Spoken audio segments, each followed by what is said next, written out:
at a luxury hotel in Manhattan. A Russian billionaire arrives with a $500 million deal, but no translator can be found. The hotel manager begins to panic. Just as the contract is about to be canceled, a black cleaning lady steps forward and declares she can speak Russian. The manager humiliates and screams at her, refusing to let a black janitor ruin the company's image. What she could never have imagined is that she just insulted a woman with a Columbia University degree, who speaks 6 languages fluently and is about to save the entire company. Before we go back, let us know where you're watching from and subscribe, because tomorrow I've got something extra special for you. The Emerald Crown Hotel gleamed under the crystal chandeliers, its marble floors reflecting the hurried footsteps of wealthy guests who never looked down at the staff members serving them. It was 5 in the morning, and while Manhattan still slept outside the towering windows, Jasmine Williams was already 2 hours into her 18-hour workday. At 29, Jasmine Williams was officially listed as a hotel maintenance worker, though her daily reality involved far more than the basic cleaning duties outlined in her job description. She moved through the luxurious lobby like a shadow, her cleaning cart wheels barely making a sound on the polished stone. The hotel guests walked past her as if she were part of the furniture, their conversations flowing freely around her presence. They talked about million-dollar deals, exotic vacations, and business mergers, never imagining that the quiet black woman wiping down tables could understand every word they spoke in Russian, Mandarin, Arabic, French, Spanish, and German. "Williams, what are you doing standing around?" The sharp voice cut through the morning silence like a blade. Victoria Sterling, the hotel's operations manager, who oversaw all daily staff activities, approached with her signature expression of barely contained irritation. Her designer heels clicked aggressively against the floor.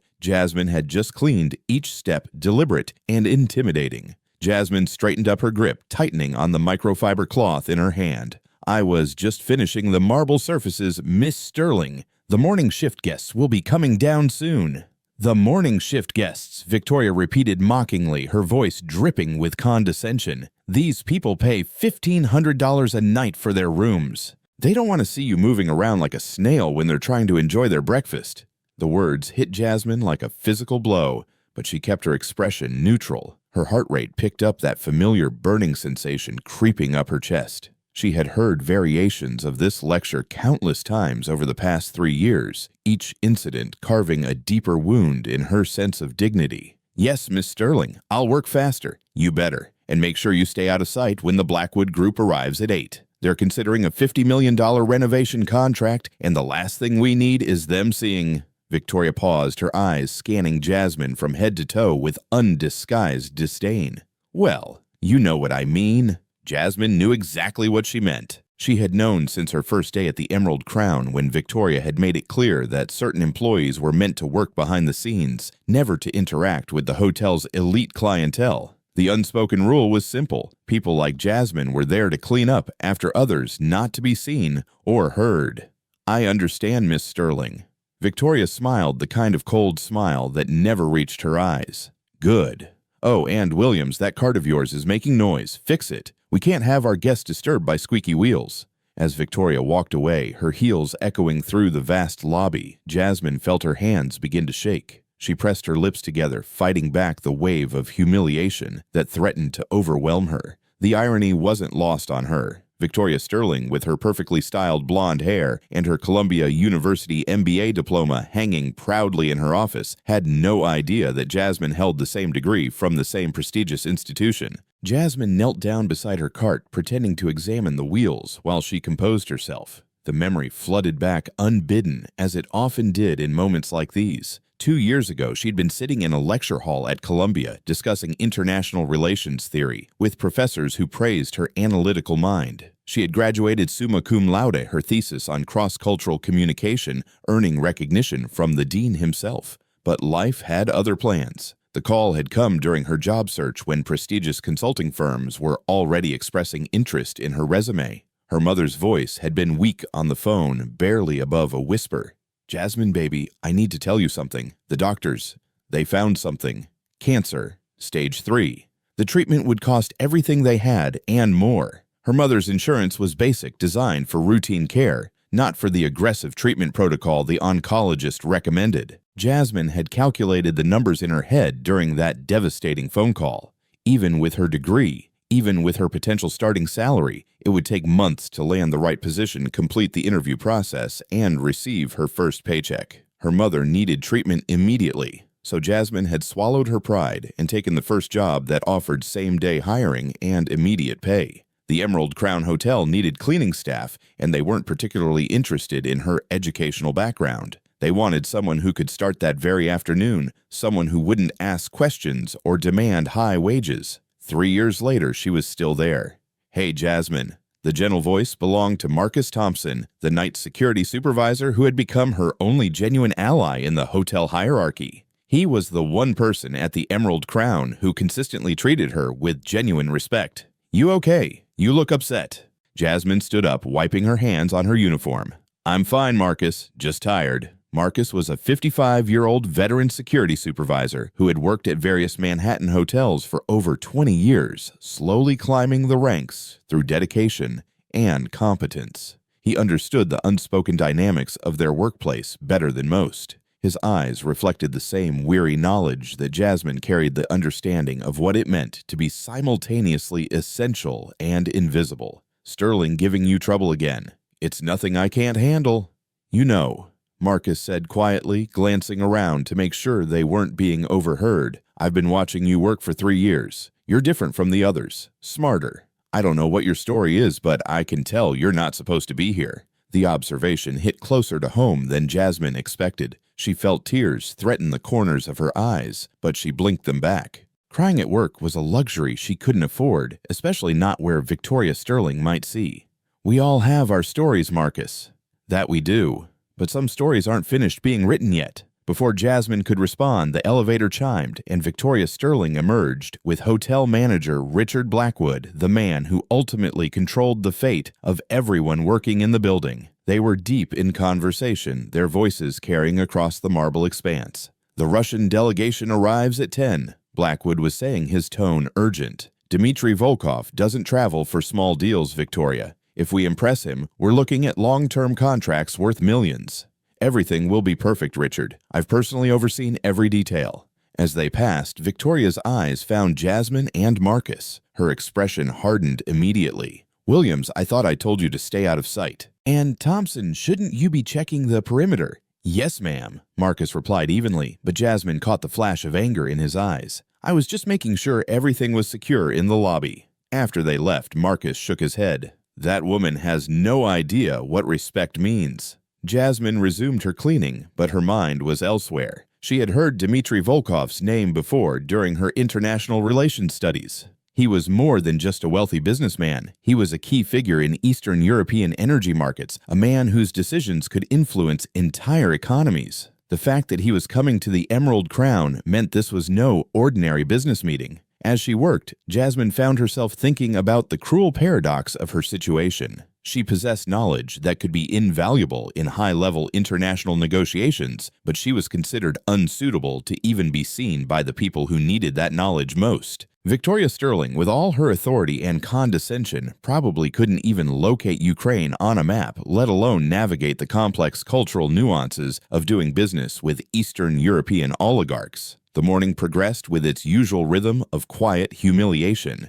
Jasmine cleaned the same surfaces multiple times, not because they were dirty, but because staying busy was the only way to avoid Victoria's criticism. She reorganized supply closets that were already organized, polished brass fixtures that already gleamed, and tried to make herself as small and unnoticed as possible. But invisibility came with a price. Every day she felt a little more of herself disappearing. The confident, articulate woman who had once commanded respect in academic settings was slowly being erased, replaced by someone who apologized for existing and measured her worth by her ability to clean without being noticed. Around 9:30, unusual activity began stirring in the lobby. Additional hotel security personnel took their positions, and Blackwood appeared with a team of assistant managers, all looking nervously at their watches and phones. The energy in the air was electric with anticipation and barely controlled anxiety. Jasmine continued her work, but she couldn't help noticing the preparations. Extra security cameras were being checked, Flowers were being rearranged for the third time, and Victoria Sterling was practically vibrating with nervous energy as she barked orders at everyone within earshot. "This has to be perfect," Victoria was saying to anyone who would listen. "Dmitry Volkov doesn't give second chances. If anything goes wrong, if there's even the smallest mistake." She didn't finish the sentence, but everyone understood the implication. Jobs were on the line. Careers could be made or destroyed based on the next few hours. As Jasmine watched the controlled chaos unfold around her, she felt that familiar ache in her chest. She wanted to help, wanted to contribute something meaningful, but she knew her place in this world. She was the invisible woman who cleaned up after others, not someone whose opinion mattered or whose expertise was valued. She had no idea that in less than an hour, everything would change. The careful balance of power that kept her invisible and voiceless was about to shift in ways that no one, especially Victoria Sterling, could have imagined. But for now, Jasmine Williams remained what she had always been in this place, a shadow moving silently through a world that refused to see her carrying secrets and talents that seemed destined to remain forever hidden behind the simple uniform of a hotel cleaning lady. At exactly 10:15 in the morning, the revolving doors of the Emerald Crown Hotel began spinning with an intensity that commanded attention. The first figure to emerge was a man in an expensive charcoal suit, his eyes scanning the lobby with the calculated precision of someone trained to identify threats. He was followed by another, then another, until 20 security personnel had positioned themselves strategically throughout the marble expanse. Jasmine paused in her cleaning routine, her cloth frozen mid-wipe on a brass handrail. She had seen wealthy guests arrive before, but nothing like this. The air itself seemed to change, becoming charged with an energy that made everyone in the lobby move a little faster, speak a little quieter. Then he walked in. Dmitry Volkov was not particularly tall, but his presence filled the room in a way that made height irrelevant. At 52, the Russian energy tycoon moved with the quiet confidence of someone who owned countries, not just companies. His silver hair was perfectly styled, his dark eyes missed nothing, and when he spoke in rapid Russian to his personal assistant, every hotel employee within earshot tried to look busy. "Welcome to the Emerald Crown, Mr. Volkov." Richard Blackwood stepped forward with the kind of smile reserved for guests whose net worth exceeded the GDP of small nations. As the hotel manager, he had hosted celebrities, politicians, and billionaires, but Dmitry Volkov represented something beyond ordinary wealth. He was a man whose decisions could shift global energy markets. Volkov nodded politely but said nothing in English. Instead, he continued speaking Russian to his assistant, a thin man in his 30s who frantically typed notes on his phone while trying to keep up with his boss's rapid instructions. Victoria Sterling appeared at Blackwood's side, her usual arrogance replaced by nervous energy. As operations manager, she had spent weeks preparing for this visit, and the tension was written across her perfectly made-up face. "Everything is prepared exactly as requested," Victoria said, her voice carrying the slight tremor of someone trying too hard to sound confident. "The presidential suite has been secured, and our translator will be here momentarily to assist with the negotiations." The assistant looked up from his phone and spoke in accented English. "Mr. Volkov asks about security protocols and privacy guarantees. This meeting involves sensitive energy contracts with American partners. No recording devices, no interruptions." "Of course," Blackwood replied immediately. "We understand the delicate nature of international business. Where is our translator? She should have been here by now." Victoria's phone buzzed. Her face went white as she read the message, and Jasmine watched from across the lobby as the operations manager's confident facade crumbled in real time. "Richard," Victoria whispered urgently, pulling the hotel manager aside. "Sarah Mitchell was in a car accident on the FDR Drive. She's in the hospital." "What?"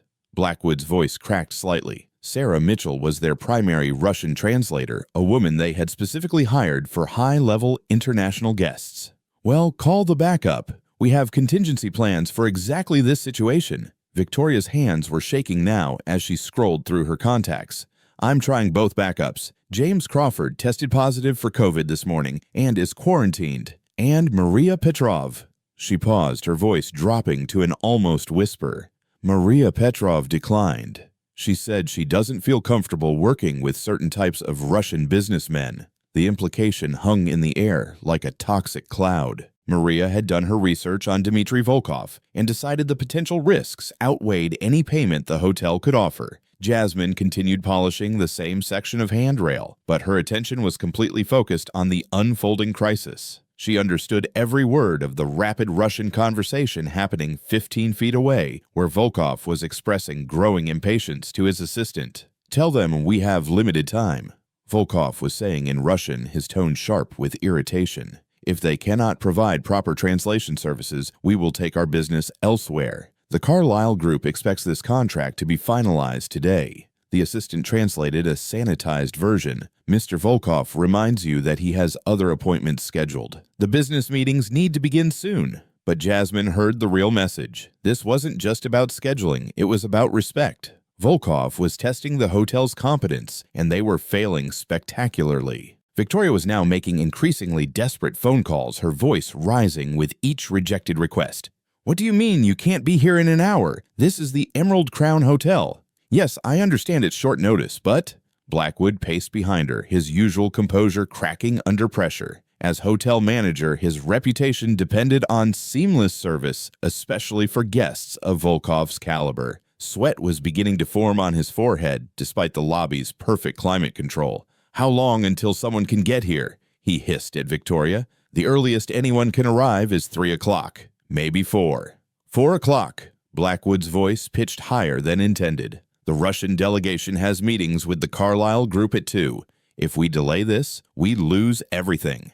Jasmine knew exactly what everything meant. She had overheard enough conversations over the past 3 years to understand the hotel's financial situation. The Emerald Crown was prestigious but struggling. The renovation contract Victoria had mentioned earlier wasn't just business, it was survival. Losing Volkov's account would mean layoffs, budget cuts, and possibly the end of the hotel's reputation in international business circles. The crisis was deepening by the minute. Volkov's assistant approached Blackwood with barely concealed frustration. "Mr. Volkov is considering alternative arrangements," the assistant said, his diplomatic language failing to mask the threat. "Perhaps the Four Seasons or the St. Regis would be better equipped to handle sensitive international negotiations." Those words hit the hotel management like a physical blow. The Four Seasons and St. Regis were their primary competitors, and losing a client of Volkov's stature to either establishment would be a humiliation that would echo through the industry for years. "Please," Victoria stepped forward, her professional mask slipping to reveal genuine panic. "Give us just a few more minutes. We're resolving this situation." But they weren't resolving anything. Jasmine watched as Victoria made call after call, each conversation ending in the same result: no available translators who were both qualified and willing to work with Dmitry Volkov on such short notice. The Russian businessman was now speaking more rapidly to his assistant, his body language shifting from impatience to active irritation. His security team remained professionally neutral, but Jasmine could see them subtly repositioning themselves, preparing for a potential departure. "He's getting ready to leave," she thought to herself, understanding the cultural cues that the hotel staff was missing entirely. In Russian business culture, competence was everything. The inability to provide a basic service like translation wasn't just inconvenient, it was insulting. Marcus Thompson appeared at her side, his security supervisor instincts picking up on the tension. "This doesn't look good," he murmured quietly. "Whatever's happening, management is about to lose their minds." Jasmine nodded, continuing her cleaning while keeping her ears tuned to every word. She heard Volkov tell his assistant in Russian, "These Americans promise efficiency but deliver chaos. Perhaps we should reconsider our investment in their market entirely." The assistant was preparing to deliver another diplomatically phrased ultimatum when Victoria's phone rang again. She answered with desperate hope, only to have her face fall within seconds. "That was our last option," she told Blackwood, her voice barely above a whisper. "The translation agency says they have nobody available who specializes in business Russian and has the security clearance for this level of negotiation." Blackwood stared at her as if she had just announced the end of the world. In many ways, she had. The hotel's future was walking toward the door, and there was nothing they could do to stop it. "What about emergency translation services?" he asked desperately. "I tried. They're all booked or unqualified. Richard, we're looking at a complete disaster here." Jasmine felt her heart rate increase as she watched the situation deteriorate. She could solve this problem in 30 seconds, but the very suggestion would be absurd. She was a maintenance worker invisible by design, whose opinion had never been sought on anything more complex than which cleaning products to use. Volkov's assistant was now approaching with what was clearly a final message. His expression was apologetic but firm. Mr. Volkov appreciates the Emerald Crown's hospitality, but he cannot conduct business without proper translation services. He will be relocating to the St. Regis Hotel, where arrangements have already been confirmed. The words hit like a death sentence. Victoria Sterling's face went completely pale, and Blackwood looked as though he might be sick. 3 years of relationship building, weeks of preparation, and millions of dollars in potential contracts were walking out the door. "Please," Victoria said, her voice cracking with desperation. "Just give us 15 more minutes. I'm sure we can find someone." But even as she spoke, Volkov's security team was already moving toward the door. The Russian businessman had made his decision, and men at his level rarely reversed course once their patience had been exhausted. Jasmine gripped her cleaning cloth tighter, watching helplessly as the most important business opportunity in the Emerald Crown's recent history prepared to disappear forever. She possessed exactly the skills they needed, but she might as well have been invisible. In their world, people like her didn't have solutions to problems like this. The assistant was already on his phone, presumably confirming arrangements at the St. Regis, when Victoria Sterling made her final desperate attempt to salvage the situation. "Mr. Volkov, please. We can arrange a video conference with a translator, or perhaps we could reschedule for later today when someone becomes available." Volkov paused at her suggestion, and for a moment hope flickered in both Victoria's and Blackwood's eyes. Then he spoke in Russian, his tone final and dismissive. Jasmine understood every word. "Tell them that professionals don't make excuses. They provide solutions. Since they have no solutions, we have no business here." The assistant translated a gentler version. "Mr. Volkov thanks you for your time, but he must proceed with his schedule." As the Russian delegation moved toward the door, Jasmine felt something stirring inside her that she hadn't experienced in 3 years of invisible servitude. It wasn't just frustration or sympathy. It was a growing determination that surprised her with its intensity. She watched Victoria Sterling's career crumbling in real time, watched Richard Blackwood facing the worst professional crisis of his life, and realized that she held the power to change everything. The question was whether she had the courage to make herself visible in a world that had spent 3 years teaching her to disappear. The moment Jasmine took a single step closer to the unfolding crisis, Victoria Sterling's radar locked onto her like a heat-seeking missile. The operations manager's face, already flushed with panic and desperation, twisted into something far uglier when she spotted the maintenance worker moving within earshot of their VIP guest. "What the hell do you think you're doing?" Victoria's voice cut through the marble lobby like a whip crack, loud enough to make several guests turn their heads. The professional composure she had been desperately maintaining for Dmitry Volkov's benefit evaporated completely. Jasmine froze, her cleaning cloth still in her hand, her heart suddenly hammering against her ribs. She had only moved 3 steps closer, drawn by an instinct to help that she couldn't quite suppress. But in Victoria's eyes, those 3 steps represented a capital offense. "I was just cleaning the area near the—" "You were eavesdropping on a private business conversation," Victoria snapped, striding toward Jasmine with the kind of aggressive energy that made everyone in the lobby uncomfortable. "Do you have any idea how inappropriate that is?" The accusation hit Jasmine like a physical slap. She felt her cheeks burn with humiliation as conversations around the lobby began to quiet guests and staff alike, turning to witness what was clearly about to become a public spectacle. "Miss Sterling, I wasn't eavesdropping. I was doing my job." "Your job?" Victoria's voice rose another octave, her composure completely shattered by the stress of the failing negotiation and the convenient target that Jasmine represented. "Your job is to clean toilets and empty trash cans. Your job is to stay invisible and out of the way when important people are conducting business." Dmitry Volkov had paused near the elevator, his assistant at his side, both men watching the confrontation with expressions of growing disapproval. They couldn't understand the English words, but the body language was universally clear. This was a person in power, abusing someone with none. Jasmine felt the familiar burning sensation rising in her chest, the same feeling she had experienced countless times over the past 3 years when her dignity was stripped away piece by piece. But this time, something was different. This time, the stakes weren't just her personal humiliation. There was a solution to a real problem being ignored because of who she was. "Miss Sterling, please. I understand you're under stress, but—" "Don't you dare tell me about stress," Victoria exploded, taking another step closer until she was invading Jasmine's personal space. "You have no idea what real responsibility feels like. You push a mop around and collect a paycheck. That's the extent of your contribution to this establishment." The words were designed to wound, and they found their target. Jasmine felt her hands begin to tremble, not from fear, but from the sheer force of trying to contain her response. Every instinct screamed at her to defend herself, to reveal the truth about her qualifications, to put this woman in her place with facts and credentials that would leave Victoria Sterling speechless. But she had learned over 3 years that fighting back only made things worse for people in her position. Richard Blackwood appeared at Victoria's shoulder, his face a mask of barely controlled panic. The hotel manager was watching his career implode in real time, and his usual diplomatic nature was being overwhelmed by desperation. "Victoria, perhaps we should focus on the situation at hand," he said quietly, glancing nervously at Volkov, who was now speaking in rapid Russian to his assistant. "I am handling the situation," Victoria snapped back, her voice carrying across the lobby for everyone to hear. "Part of handling VIP guests properly is making sure the help knows their place."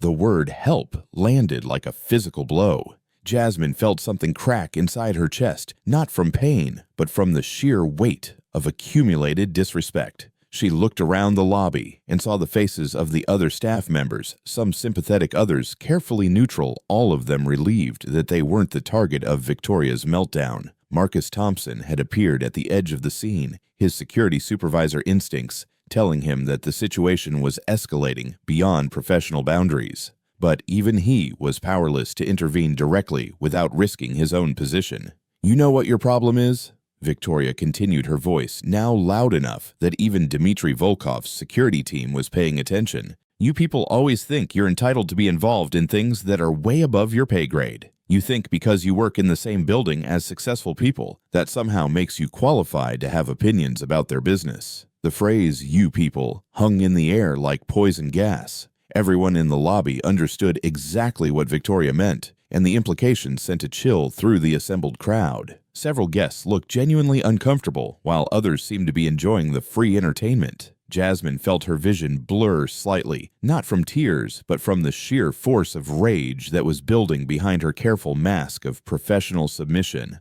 Her mother's words echoed in her memory. "Baby, sometimes you have to bite your tongue to survive, but never let them make you believe their lies about who you are." "I apologize if I've caused any confusion," Jasmine said quietly, her voice steady despite the storm raging inside her. "I'll return to my duties." But Victoria wasn't finished. The stress of the failed negotiation, the presence of the Russian delegation, and the audience of onlookers had created a perfect storm of cruelty that demanded a complete humiliation. "Oh, you'll return to your duties all right," Victoria said, her voice dripping with malicious satisfaction. "But first, let me make something crystal clear to everyone watching." She gestured broadly at the assembled crowd as if she were giving a presentation. "This person," she pointed directly at Jasmine, "represents everything that's wrong with modern service standards. No respect for hierarchy, no understanding of boundaries, and certainly no appreciation for the fact that some conversations are meant for people with actual education and experience." The attack was so vicious, so publicly degrading, that several guests actually looked away in embarrassment. But Victoria was beyond caring about public opinion. She was a drowning woman lashing out at the nearest target. "You want to know what your contribution to this crisis has been?" Victoria continued, her voice reaching a crescendo of cruelty. "You've been a distraction. While I'm trying to solve a complex international business problem, I have to waste time managing cleaning staff who don't know their place." Jasmine felt something fundamental shift inside her. It wasn't just anger anymore. It was a kind of crystalline clarity that cut through years of accumulated submission and self-doubt. She looked at Victoria Sterling, red-faced and trembling with misplaced rage, and realized that this woman was about to lose everything because she was too proud and too prejudiced to accept help from someone she considered beneath her. Dmitry Volkov was now speaking urgently to his assistant, his patience finally exhausted. Jasmine understood every word. "This is exactly the kind of disrespectful workplace culture that makes me question doing business with American companies. They treat their own employees like garbage. How can we trust them to treat us with dignity?" The assistant was nodding, already making notes for their departure. The entire Russian delegation was preparing to leave, taking with them not just the immediate contract but any future possibility of business relationships. You know what the real tragedy is here? Victoria's voice had taken on a tone of fake sympathy that was somehow worse than her open hostility. You actually think you could have helped with this situation. You think because you've overheard a few conversations while emptying trash cans, you understand international business. She laughed, a sound devoid of any warmth or humanity. Let me explain something to you about the real world. Important people like Mr. Volkov don't waste their time talking to the cleaning lady. They need professionals, people with degrees and credentials and actual experience. They need someone who belongs in their world, not someone who... Victoria paused, her eyes scanning Jasmine from her simple uniform to her worn work shoes. Not someone who looks like they just stepped off the street. The final insult landed with devastating precision. It wasn't just about Jasmine's job or her education or her qualifications. It was about her race, her appearance, her fundamental right to be seen as a human being worthy of basic respect. The lobby fell into a silence so complete that the only sound was the gentle hum of the air conditioning system. Even the Russian delegation had stopped their private conversation, sensing that something significant was happening. Jasmine felt her hands unclench from the cleaning cloth she had been gripping. Her heart rate, which had been hammering with stress and humiliation, suddenly slowed to a steady, determined rhythm. The familiar burning in her chest transformed into something else entirely, a cold, clear resolve that she hadn't felt since her Columbia graduation day. She looked at Victoria Sterling, then at Richard Blackwood, then at the Russian delegation preparing to walk out of their lives forever. She thought about her mother in the hospital, about the 3 years of invisible servitude, about the talents and knowledge that had been systematically ignored and dismissed. And then Jasmine Williams made a decision that would change everything. "Miss Sterling," she said quietly, her voice carrying a new quality that made everyone in the lobby turn toward her. "Before you finish destroying this negotiation completely, there's something you should know."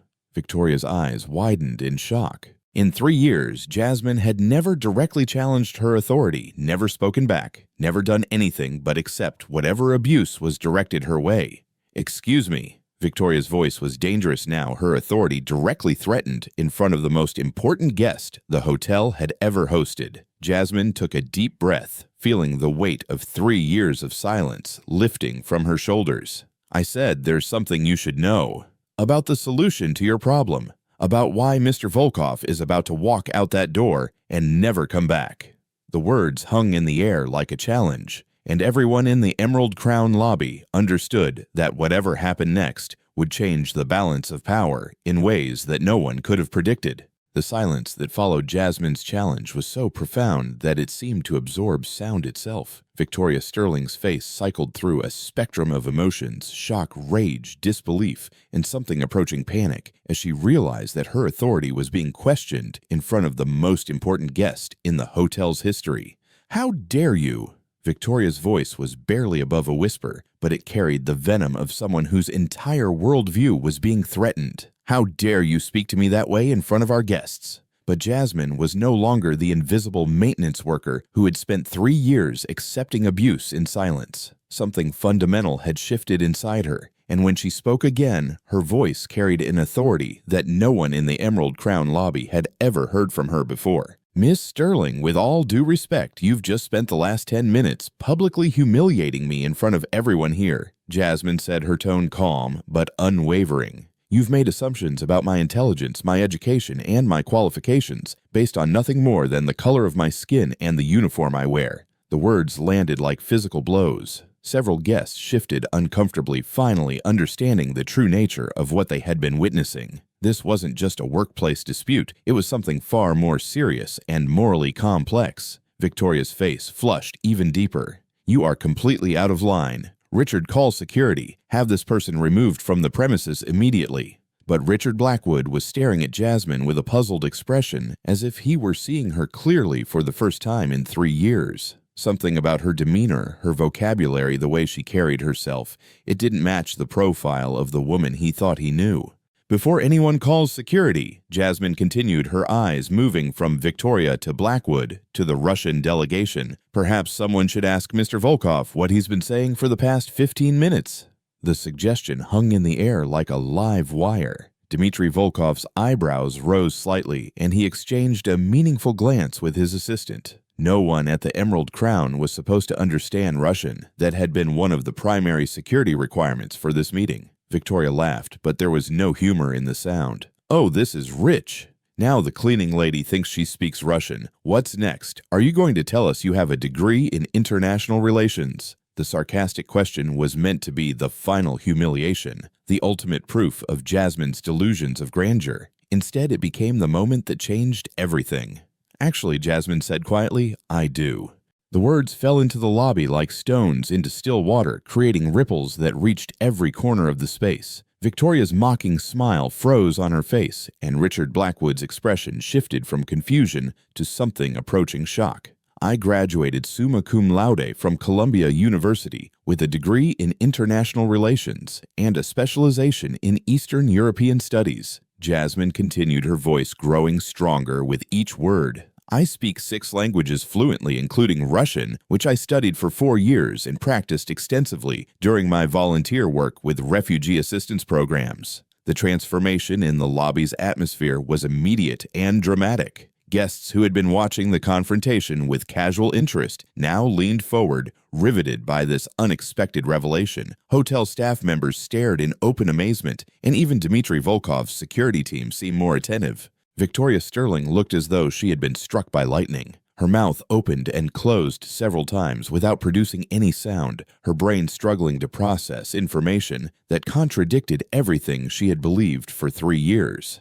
"That's impossible," she finally managed to stammer. "You're a cleaning lady. You can't have— There's no way you could—" "Miss Sterling," Jasmine interrupted gently, "would you like me to demonstrate?" Without waiting for permission, Jasmine turned toward Dmitry Volkov and spoke in fluent Russian, her pronunciation perfect and her grammar impeccable. "Mr. Volkov, I deeply apologize for the unprofessional behavior you have witnessed here today. I understand that you have been expressing concerns about American business culture and the treatment of employees in our hospitality industry." The effect was instantaneous and electrifying. Dmitry Volkov's face lit up with genuine surprise and what appeared to be delight. He responded immediately in rapid Russian, his voice animated with interest. "Incredible! Where did you learn to speak Russian so beautifully? Your accent is nearly perfect. I can hear traces of Moscow pronunciation with some St. Petersburg influences."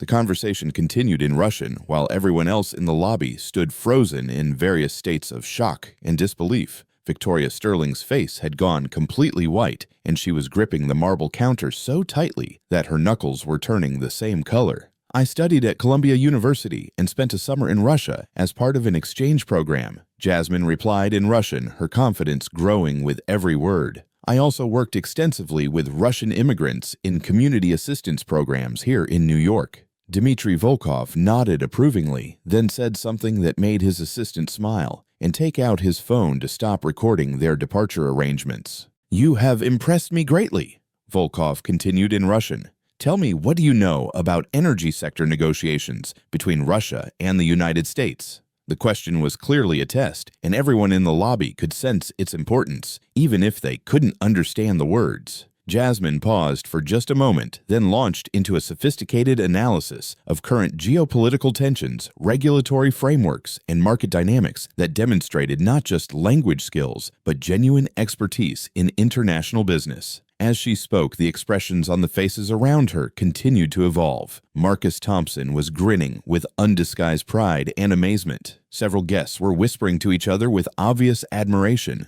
Hotel staff members were staring at Jasmine as if they had never seen her before, which in many ways they hadn't. But the most dramatic transformation was occurring in Victoria Sterling's face. The operations manager looked like she was watching her entire reality crumble in real time. The woman she had dismissed as ignorant, unqualified, and beneath notice was conducting a sophisticated business conversation in fluent Russian with one of the world's most powerful energy executives. When Jasmine finished her analysis, Dmitry Volkov turned to his assistant and spoke in English for the first time since entering the hotel. "Cancel our arrangements at the St. Regis," he said, his accent thick but his words clear. "We will conduct our business here after all." The assistant nodded and immediately began making phone calls, his relief evident as he undid the logistical arrangements for their departure. Volkov then turned back to the assembled group, his eyes moving from Richard Blackwood to Victoria Sterling before settling on Jasmine.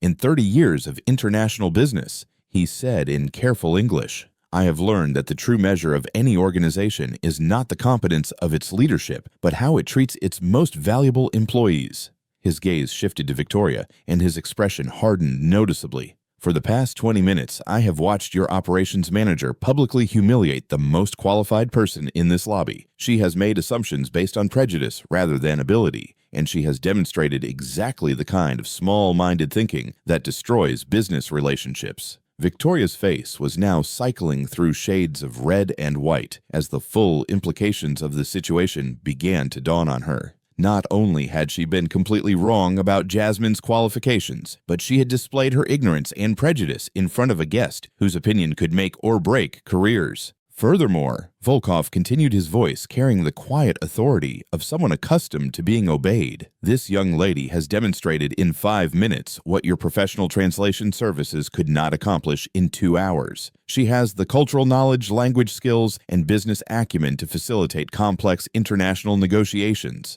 He paused, letting his words sink in before delivering the final blow. "I will conduct my business with the Emerald Crown Hotel, but I will only work with Miss—" He paused, realizing he didn't know Jasmine's name. "Williams," Jasmine supplied quietly. "Jasmine Williams. I will only work with Miss Williams as my translator and cultural liaison," Volkov finished. "She appears to be the only person here who understands both the technical aspects of international business and the importance of treating all people with dignity and respect." The lobby fell into another stunned silence as the full magnitude of the role reversal became clear. The woman who had been dismissed as unqualified cleaning staff was now being personally requested by a billionaire client. The operations manager, who had claimed superior education and experience, was being essentially dismissed as inadequate for the task. Richard Blackwood, still struggling to process the dramatic shift in circumstances, finally found his voice. "Miss Williams," he said, his tone completely different from any he had ever used with her before. "Would you be willing to assist with Mr. Volkov's business arrangements?" All eyes turned to Jasmine, waiting for her response. She looked around the lobby, taking in the faces of people who had ignored her existence for 3 years, who had treated her as invisible and insignificant. She saw Victoria Sterling's expression of mounting horror as the operations manager began to understand the professional consequences of her behavior, and then Jasmine Williams, who had spent 3 years being told she didn't belong in the world of important people, smiled with quiet confidence and gave the answer that would change everything.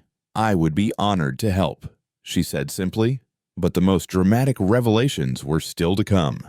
30 minutes later, the Emerald Crown's presidential suite had been transformed into an international negotiation center. The room buzzed with an energy that was both professional, and historic contracts worth hundreds of millions of dollars were about to be discussed, and everyone present understood they were witnessing something extraordinary. Jasmine sat at the polished mahogany conference table, a position she could never have imagined occupying just hours earlier. To her right sat Dmitry Volkov, the Russian energy magnate, whose empire spanned 3 continents. Across from them were representatives from the Carlyle Group, America's second-largest energy conglomerate, who had arrived expecting routine translation services and instead found themselves working with someone whose expertise exceeded their expectations. Richard Blackwood stood at the edge of the room, his role reduced to that of an observer in his own hotel. The hotel manager's expression was a mixture of amazement and barely concealed anxiety as he watched his former cleaning lady conduct business at a level that most Harvard MBAs would find challenging.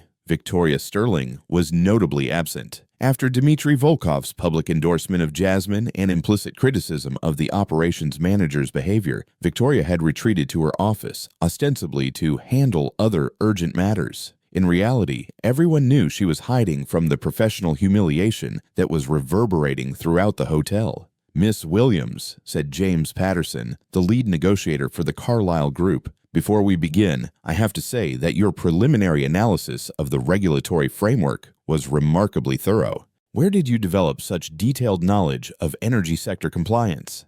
Jasmine smiled modestly, still adjusting to being treated as an expert rather than invisible help.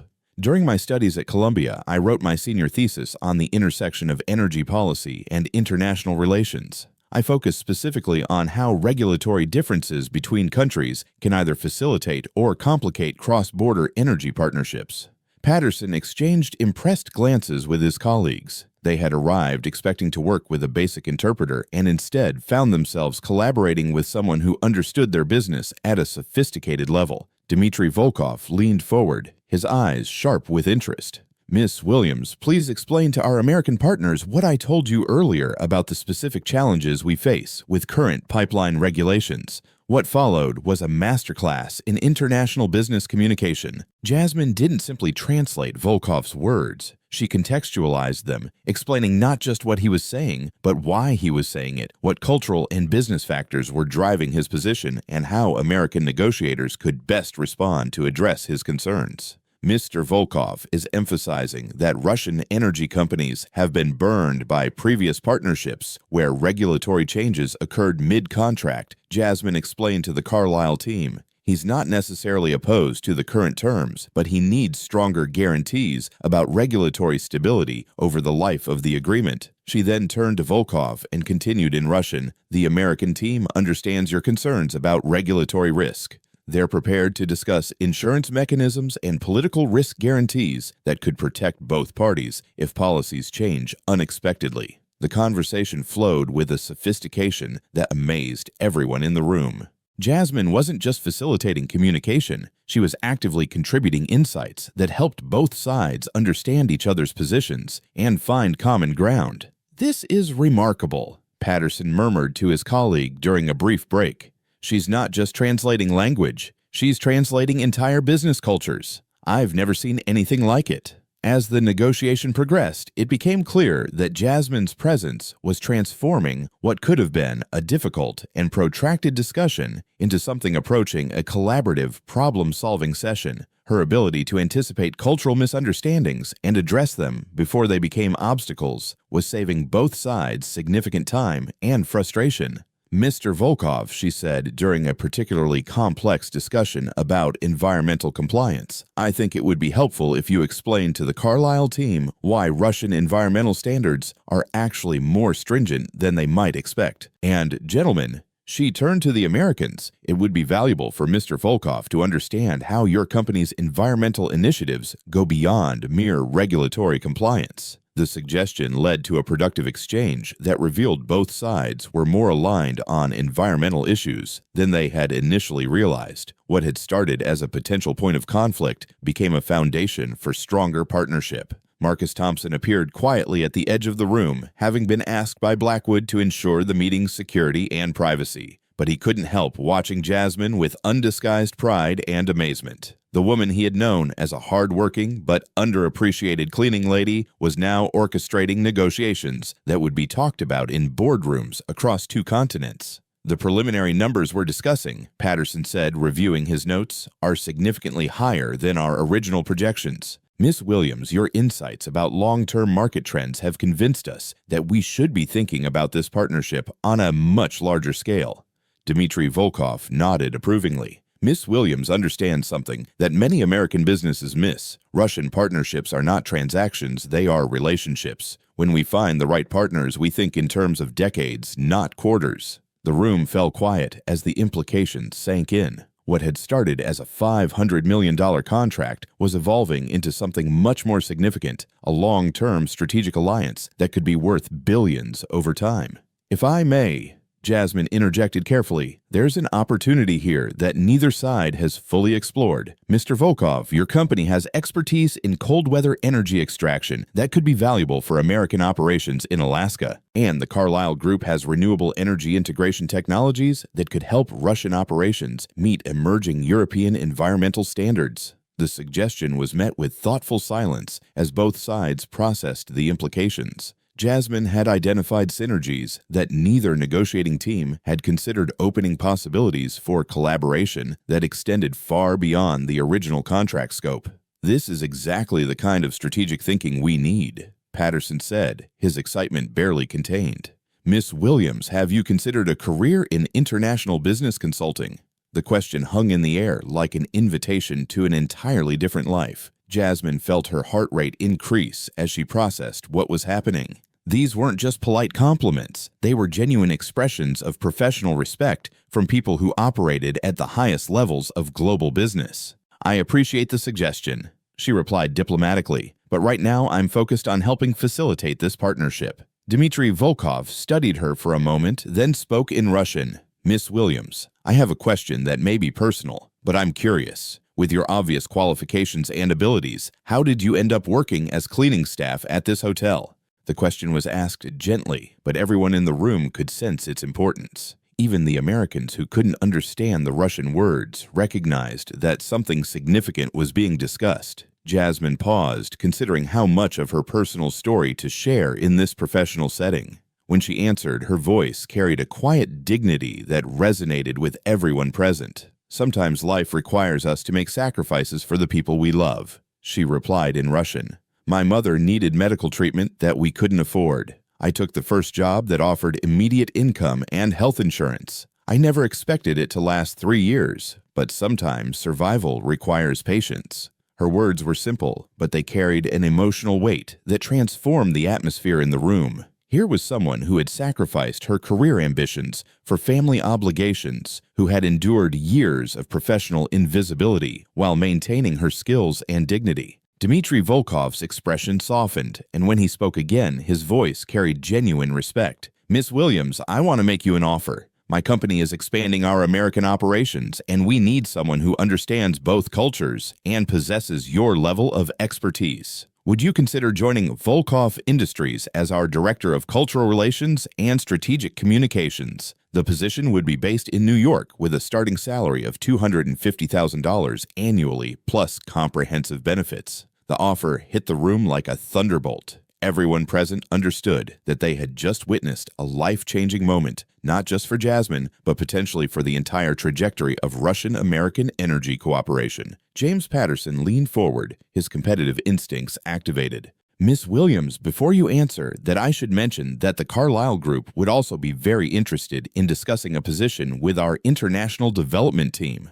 Suddenly, the woman who had been invisible for 3 years found herself the center of a bidding war between two of the world's most powerful energy companies. The transformation was so complete, so dramatic, that it seemed almost surreal. Richard Blackwood, watching from the corner of the room, felt his stomach sink as he realized the hotel was about to lose the most talented employee they had never recognized they possessed. But the most shocking revelation was yet to come. As Jasmine prepared to respond to the competing offers, Dmitry Volkov's phone buzzed with an urgent message. His expression changed as he read it, and when he looked up, his eyes held a new intensity. Miss Williams, he said quietly, there's something else we need to discuss. Something that will change everything we've talked about today.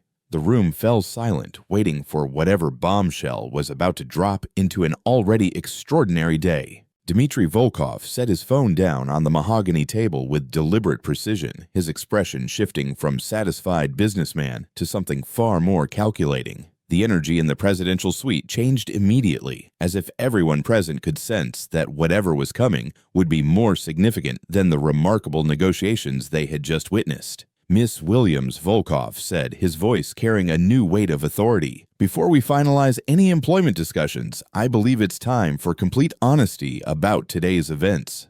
Jasmine felt her pulse quicken, uncertainty creeping into what had been the most triumphant moment of her professional life. I'm not sure I understand, Mr. Volkov. The Russian billionaire leaned back in his chair, his eyes moving from Jasmine to James Patterson to Richard Blackwood, who was still hovering nervously at the edge of the room. The message I just received was from my head of security.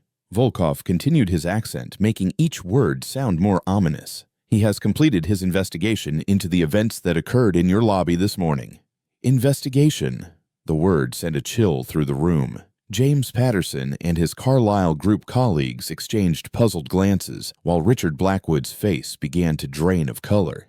You see, Volkov continued, when I travel for business, especially for negotiations of this magnitude, my security team conducts comprehensive surveillance of the environments where I'll be operating. This includes reviewing security camera footage, analyzing staff behavior patterns, and identifying potential risks to both personal safety and business confidentiality.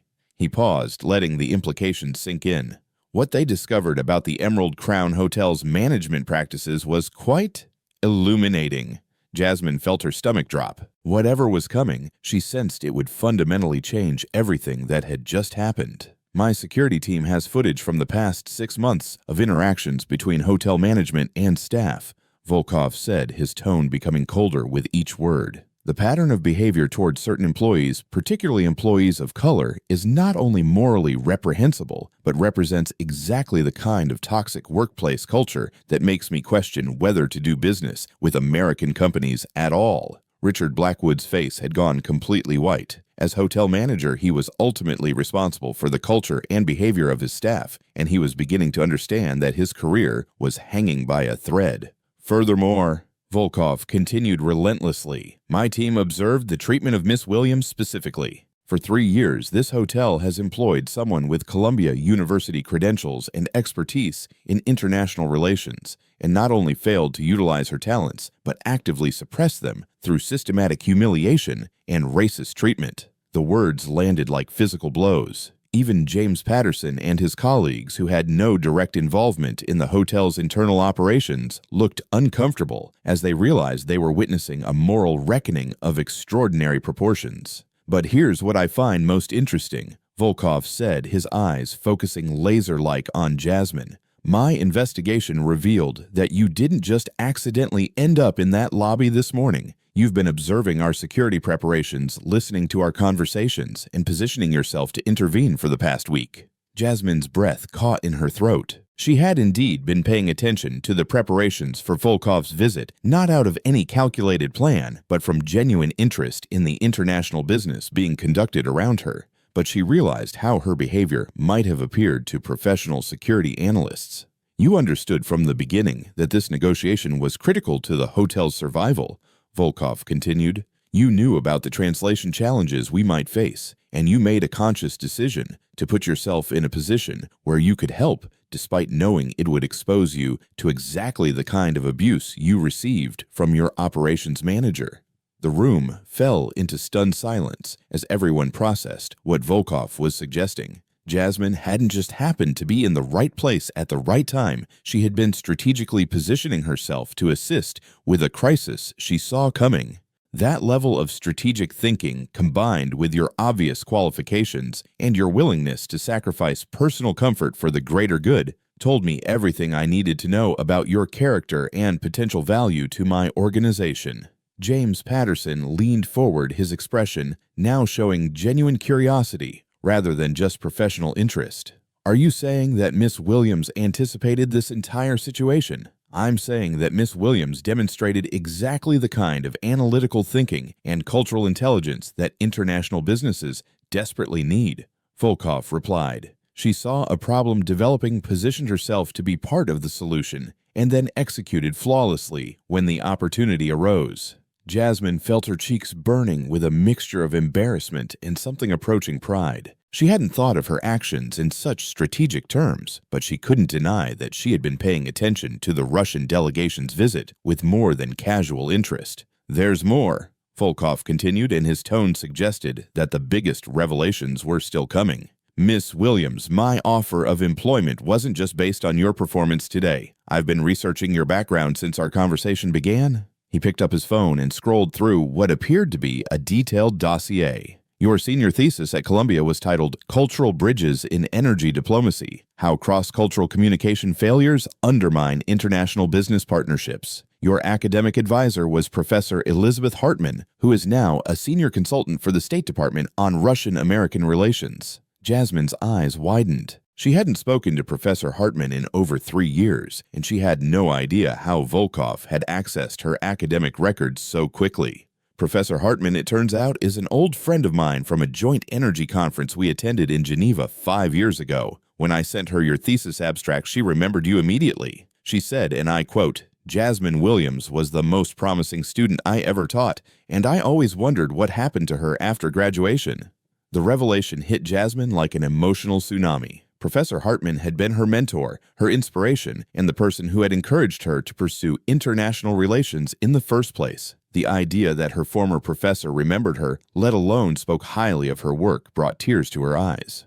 Professor Hartman is now consulting for my company on American market entry strategies, Volkov continued. When I told her about today's events, she immediately volunteered to work with you directly on developing our cross-cultural business protocols. Richard Blackwood, who had been listening to this conversation with growing horror, finally found his voice.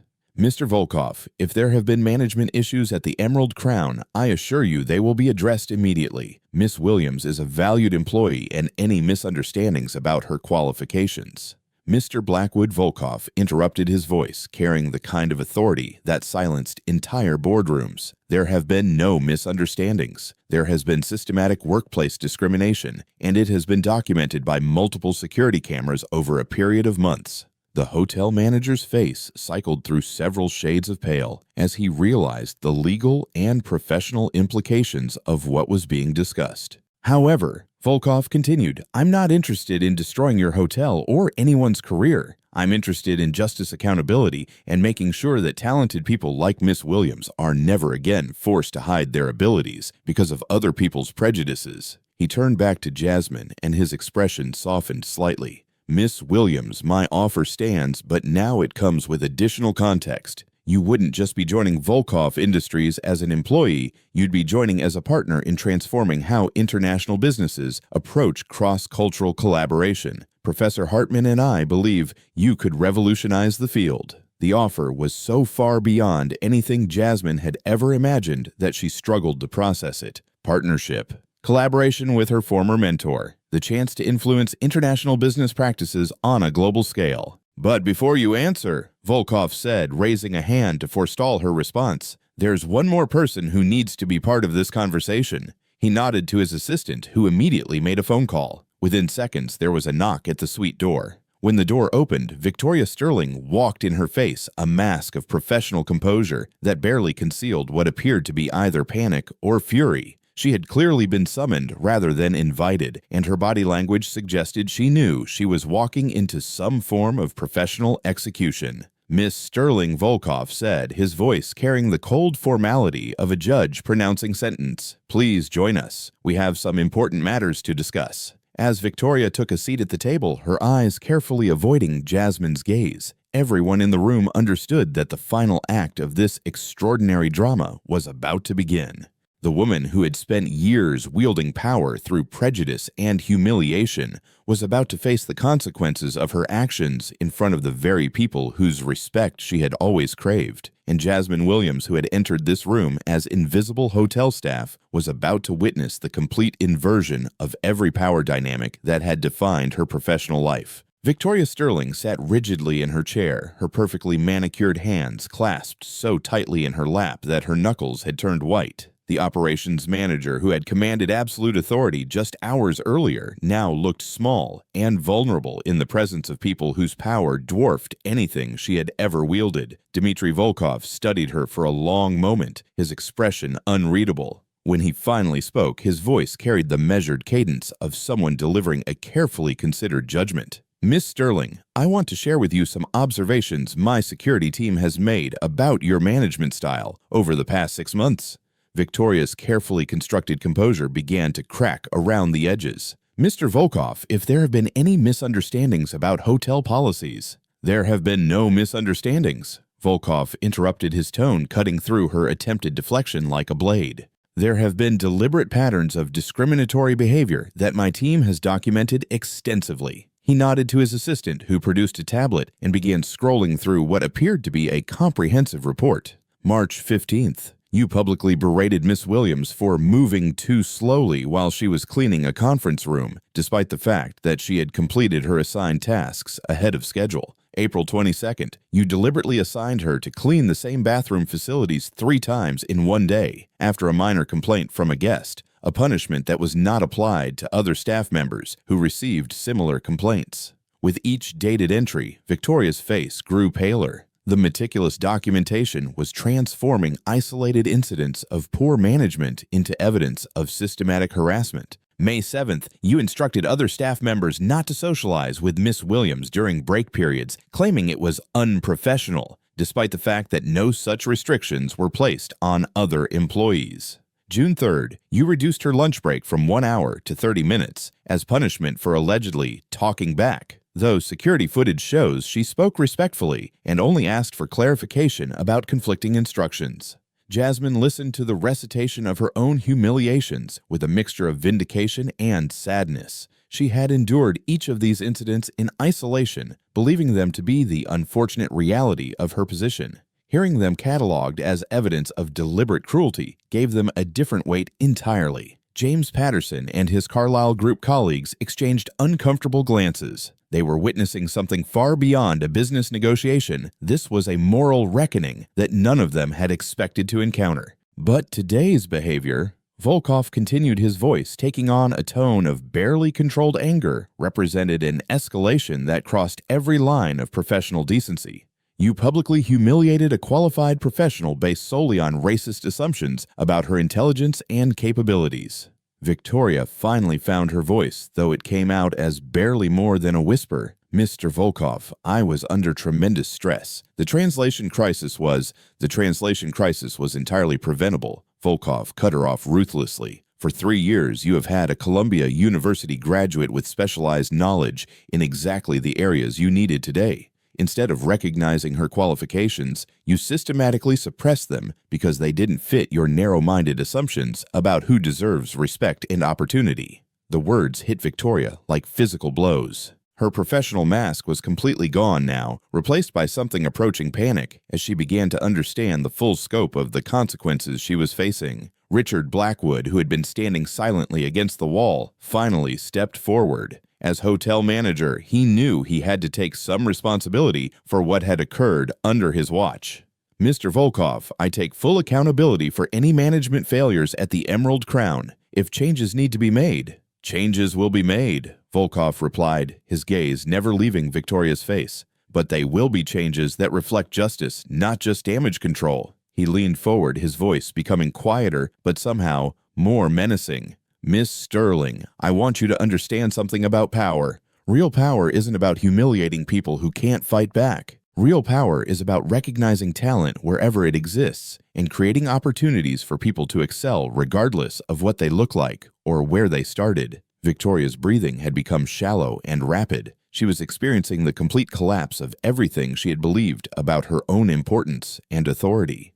You have spent 3 years wielding petty authority over someone whose intellectual capabilities exceed your own, whose educational credentials match yours, and whose character clearly surpasses anything you've demonstrated. You have wasted extraordinary human potential because of your own insecurities and prejudices. The silence that followed was absolute. Even the sounds from the busy Manhattan street below seemed muted by the weight of moral judgment being delivered in that presidential suite.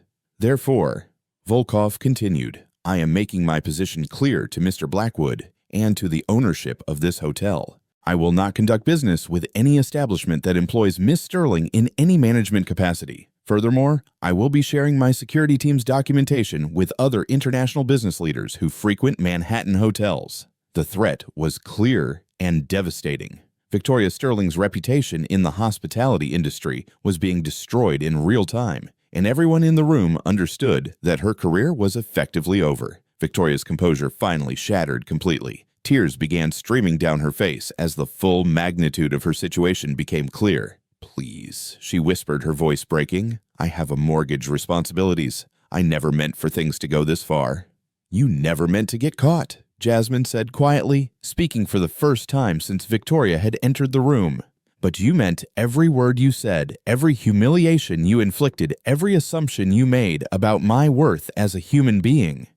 The words were delivered without malice, but they carried the weight of 3 years of accumulated pain and dignity, maintained under impossible circumstances. Miss Williams is correct, Volkov said. Your apologies now are motivated by consequences, not conscience. If my security team had not documented your behavior, if this crisis had not forced the truth into the open, you would have continued your pattern of discrimination indefinitely. Richard Blackwood knew he had to make a decision that would determine the hotel's future relationship with one of the world's most influential businessmen.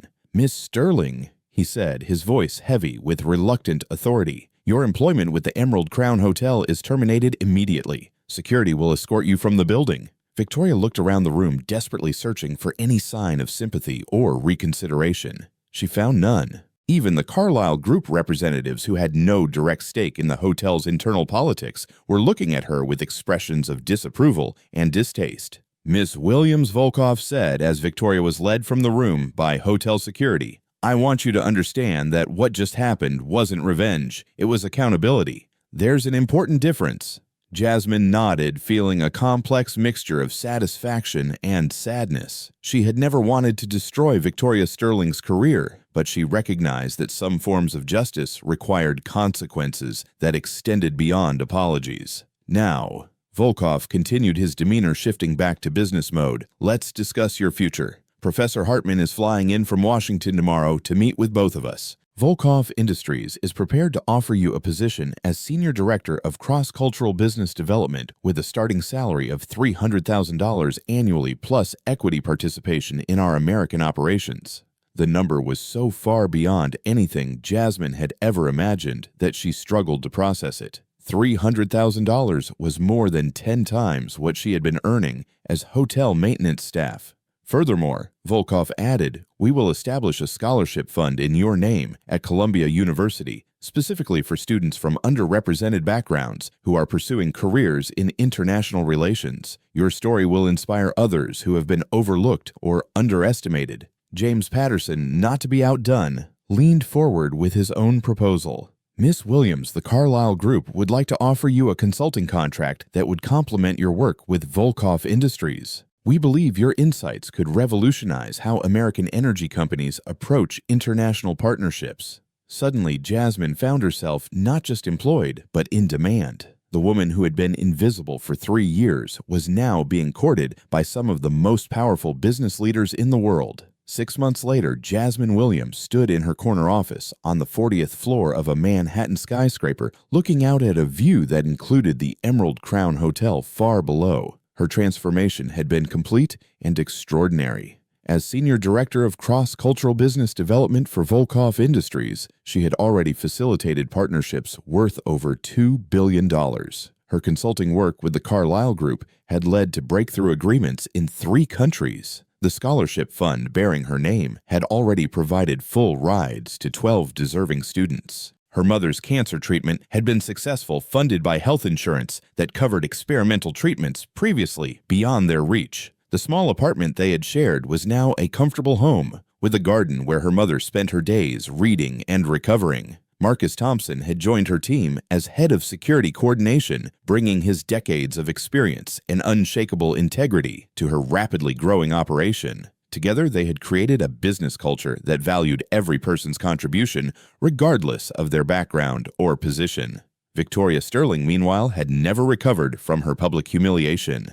No major hotel chain would hire her after word spread about the Volkov incident. She had eventually found work as an assistant manager at a small motel chain, earning less in a year than Jasmine now made in a month. The reversal of fortune was complete and irreversible. But perhaps the most satisfying aspect of Jasmine's transformation wasn't the money or the prestige or even the vindication. It was the knowledge that her success had opened doors for others who had been overlooked and underestimated. Her story had become a symbol of hope for people who cleaned buildings while holding advanced degrees, who served coffee while speaking multiple languages, who remained invisible while possessing extraordinary talents. At industry conferences, Jasmine was frequently asked about the lessons of her experience. Her answer was always the same. True success isn't about proving your worth to people who refuse to see it. True success is building something so meaningful that their recognition becomes irrelevant. The Emerald Crown Hotel still operated in Manhattan under new management that had implemented comprehensive diversity and inclusion programs. They had even offered Jasmine a consulting contract to help train their staff in cultural sensitivity and talent recognition. She had accepted not out of any desire for revenge, but from a genuine commitment to ensuring that no one else would endure what she had experienced. On quiet evenings, when Jasmine reviewed the contracts and partnerships that had emerged from that transformative day, she sometimes thought about the cruel irony of her journey.